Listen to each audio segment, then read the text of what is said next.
Fab को लगाने के रूल होते हैं।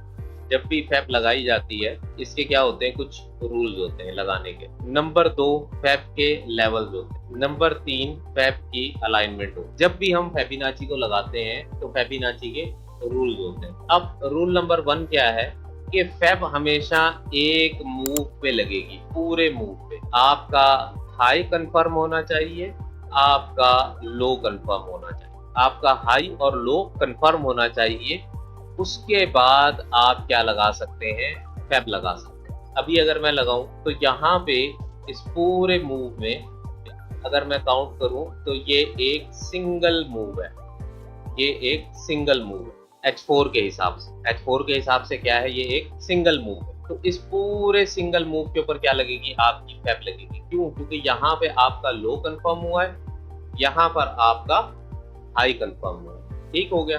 तो आपकी जो फैब होगी वो यहाँ से लेके यहाँ तक लगेगी। यहाँ आप देखें, आप सबसे नीचे जो स्पाइक लगी हुई है वहां से लेके सबसे ऊपर जो स्पाइक लगी हुई है वहां तक पे आप फैब लगा दें। पहली चीज तो हमें ये पता चल गई कि फैब लगानी कैसे। अब फैब की दूसरी चीज क्या होती है, लेवल्स होते हैं। लेवल क्या है, 50% है, 61.8% है, 70% है, 75 एंड 79, ये दो है। ठीक हो गया। ये अपनी फैब की सेटिंग के अंदर जाके ये वाली चीजें आप लगा लीजिए। अच्छा जी, अब फैब तो लग गई, फैब के हिसाब से हमें पता भी चल गया ये 61.8 का लेवल है। 61.8 के लेवल के करीब करीब हम क्या देखेंगे, हम देखेंगे कोई डिमांड या कोई स्ट्रक्चरल सपोर्ट। ठीक हो गया, या कोई मोमेंटम ऑर्डर ब्लॉक। तीन चीजें देखेंगे, कोई डिमांड, कोई मोमेंटम ऑर्डर ब्लॉक या कोई स्ट्रक्चरल सपोर्ट या स्ट्रक्चरल रेजिस्टेंस। ठीक हो गया।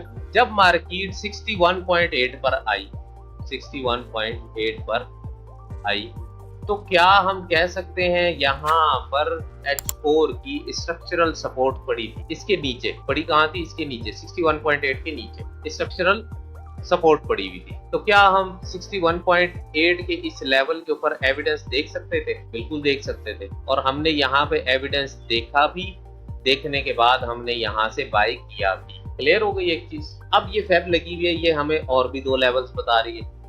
एक 70 का लेवल बता रही है, 70 के लेवल के ऊपर इस वक्त तो कुछ नहीं नजर आ रहा। फिर हमें 75 का लेवल बता रही है, और फिर हमें 79 का लेवल बता रही है। फिर हमें क्या बता रही है, 79 का लेवल बता रही है। तो ये जो 79 का एरिया है, यहाँ पे H4 की डिमांड बढ़ी। और माइट भी पॉसिबल कि जब तक मार्केट यहाँ पर आए तो ये इस ट्रेंड लाइन को भी टच कर रही हो, जो ट्रेंड लाइन किसी ने भी लगाई। तो हम यहाँ पे सिर्फ M15 के लो कंफर्म होने का वेट करते हैं और उसके बाद फिर हम इसमें बाय उठा लें। ठीक हो गया।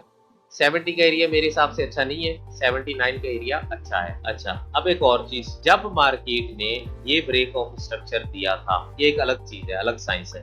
जब मार्केट ने ये ब्रेक ऑफ स्ट्रक्चर लिया था तो हमने 83, 84 का एक लेवल बताया था कि वहां से मार्केट सेल में आएगी। वहां से मार्केट क्या होगी, सेल में आएगी। उसकी क्या रीजन थी, उसकी मल्टीपल रीजन थी कि 83, 84 का लेवल जो है ना, वो फैब के हिसाब से एक आइडियल लेवल बन रहा था। क्योंकि जिन लोगों ने फैब के हिसाब से ट्रेडिंग करनी होती है, अभी मार्केट यहाँ पर थी, इधर कहीं थी। ठीक है, कि मार्केट 83, 84 से आपको रिजेक्शन देगी। क्यों देगी?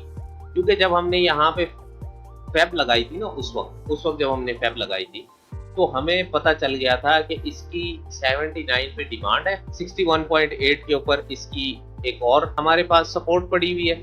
ठीक है, तो ये एक आइडियल पोजीशन बन सकती है। इवन डेली के अंदर भी अगर मैं जाऊं तो डेली के अंदर भी ये 79 की डिमांड और इस तरीके से बन रही है। तो हमने उस बेस के ऊपर 83 की ट्रेड बताई थी कि भाई वहां से आप इसको सेल साइड के ऊपर देख सकते। अच्छा जी, अब ये तो हो गई फैब लगाना और फैब के लेवल्स। फैब की अलाइनमेंट क्या है, फैब की अलाइनमेंट क्या है?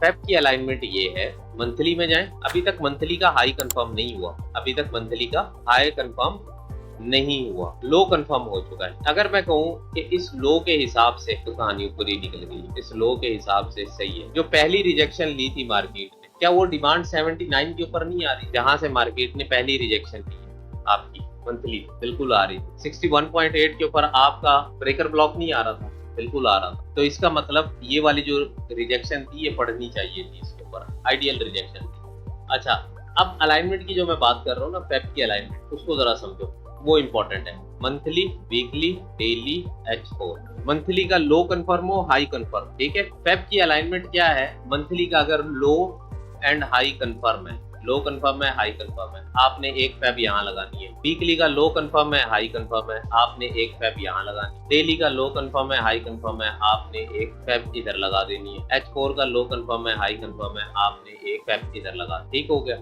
इसके लेवल निकल आएंगे, इसके लेवल निकल आएंगे, इसके लेवल निकल आएंगे, इसके लेवल निकल आएंगे। जिन लेवल्स के ऊपर फेब इकट्ठे हो रही होगी, लेट्स सपोज मंथली का 61.8 है और वीकली का 79 बन रहा है, दोनों लाइनें एक दूसरे के साथ करीब करीब आ रही है। वहीं पे ही डेली का क्या बन रहा है, वो डेली का भी 79 बन रहा है या कुछ इस तरीके से बन रहा है। इसका 70 बन रहा है तो इसका 79 बन रहा है डेली का। तो आपने ऐसी फेब जहां पर 3-4 लेवल डेली, वीकली, मंथली के इकट्ठे हो रहे होंगे, वहां पर आपने मूव को चेक करना है। वहां से आपकी मार्केट रिजेक्शन अच्छी लेगी और आपकी बुलिश साइड के ऊपर कंटिन्यूएशन शुरू हो जाए। फिर साथ में और चीजें भी देखनी है, अलाइन करनी है। तो बस इतनी सी कहानी है इसके अंदर, बाकी लेंथी है। जब हम इसके अंदर रिवर्स यूज ऑफ फेब करते हैं वो बहुत ज्यादा डिफिकल्ट है। हाई कंफर्म ही नहीं हुआ, वो हाई कंफर्म वाली कहानी, वो रिजेक्शन की कहानी है कि मार्केट यहाँ से रिजेक्शन ले सकती है। भाई सिंपल बात है, मार्केट जाती है ऐसे ऐसे ऐसे, यहाँ हाई कंफर्म करती है, फेब लगाते हो यहां से यहां तक, बोलते हो ये 79 की डिमांड है, 79% की डिमांड है, यहां आएगा तो मैं बाय करूंगा, यहां आएगा तो मैं बाय करूंगा। तो जब यहाँ हाई कंफर्म हो जाता है तो सेल क्यों नहीं करते भाई, शॉर्ट रिट्रेसमेंट मिलती है। ये H4 का भी और डेली का भी दोनों का लेवल निकलता था। अभी मार्केट गई नहीं थी ऊपर, अभी 83-84 पे गई नहीं थी, पहले कह दिया था 83-84 से वापस आएगी। एक साइंस है ना पूरी, कि लोग इंतजार के अंदर होते हैं कि 79 के ऊपर आएगी तो हम बाय करेंगे। तो एक पहले एडवांस फेब लगाओ जिसके अंदर आपको पता चल जाए कि यार ये लेवल है, यहाँ से रिजेक्ट करेगा तो ये वाली डिमांड 79 के ऊपर बन जाएगी हमारी। सर कैंडल के हाई या लो या हायर हाई और हायर लो पर फेब लगती है। देखें, जब मार्केट एक स्ट्रक्चर बिल्ड करती है ना, एक लो कंफर्म करती है, फिर जाती है ऊपर जाके हाई कंफर्म करती है। अब यहाँ पर अगर कोई रेड स्पाइक भी लगी हुई है वो, और यहाँ पर अगर कोई ग्रीन स्पाइक लगी हुई है वो भी, टोटल के ऊपर लगेगी। आपने देखा नहीं, मैंने भी ये जो H4 की लगाई थी फेब, जिसके ऊपर मैंने आपको उस दिन भी बताया था, ये इसकी लो लगी हुआ है, ठीक है, और ये इसका हाई लगा हुआ है। तो जब मार्केट एग्रेसिव बाय में जा रही थी ना और इस लेवल को ब्रेक कर गई थी, तो हमने कहा था भाई अब नहीं, क्योंकि ये जो इसकी 79 की डिमांड थी ना, ये वाली, जब मार्केट ने इसको ब्रेक कर दिया इस वाली डिमांड को, तो फिर अब 79 के लिए ये वाली डिमांड बनती थी और 61.8 का लेवल भी अच्छी जगह पे आ रहा था हमारे पास। तो हमने बोला भाई कर लो इसको। तो ये चीज होती है रिवर्स यूज ऑफ फेब। ऐसे ही रिवर्स यूज ऑफ फेब भी अलाइन होता है। मार्केट में कुछ सीक्रेट नहीं है, मैं आपको सही बता रहा हूँ, मार्केट में कुछ सीक्रेट नहीं है।